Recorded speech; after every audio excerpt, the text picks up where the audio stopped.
ఏపీలో ఎన్నికల దగ్గర పడుతున్న కొద్దీ అధికార వైసీపీ బరితెగిస్తుంది. వైసీపీ చీప్ పబ్లిసిటీ స్టంట్లకు దిగుతుంది.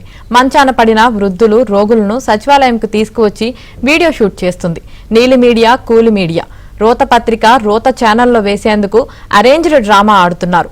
మంచాన పడిన వృద్ధులు, రోగులకు ఇంటి వద్దకే వచ్చి పెన్షన్లు ఇస్తామని చెప్పింది ప్రభుత్వం. నిన్న ఇచ్చిన గైడ్ లైన్స్ లో ఈ మేరకు స్పష్టత ఇచ్చారు అధికారులు.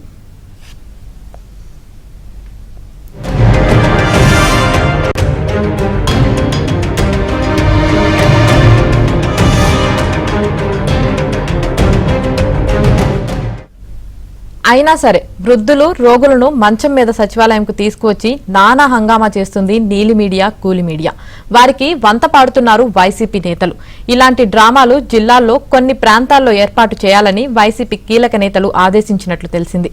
ఈ నేపథ్యంలో వైసీపీ సానుభూతి పరులను ఏరుకోరి తీసుకువస్తున్నారు నేతలు.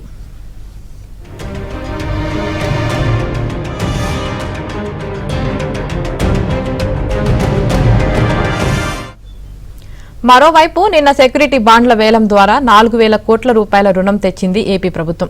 ఈ రోజు ఉదయం 9 గంటల నుంచి పెన్షన్లు ఇస్తామని చెప్పడంతో ఉదయాన్నే సచివాలయాలకు వచ్చారు లబ్దిదారులు. అయితే మధ్యాహ్నం తర్వాతే పెన్షన్ అని చెప్పడంతో ఎండలో పడిగాపులు కాస్తున్నారు. బ్యాంకుల నుంచి నగదు తెచ్చేందుకు సమయం పడుతుందంటున్నారు సచివాలయ సిబ్బంది. కనీసం తాగటానికి నీరు కూడా లేని దుస్థితి ఏర్పడింది.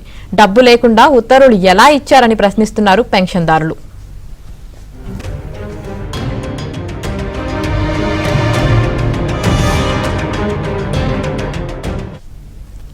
అయితే వచ్చిన 4,000 కోట్ల రూపాయల్లో 2,000 కోట్లు మాత్రమే ఖజానాలో ఉంచారు. మిగతా డబ్బులు వేరే అవసరాలకు వాడేశారు అధికారులు. 65 లక్షల మందికి 1,850 కోట్ల రూపాయల పెన్షన్లు ఇవ్వాల్సి ఉంది.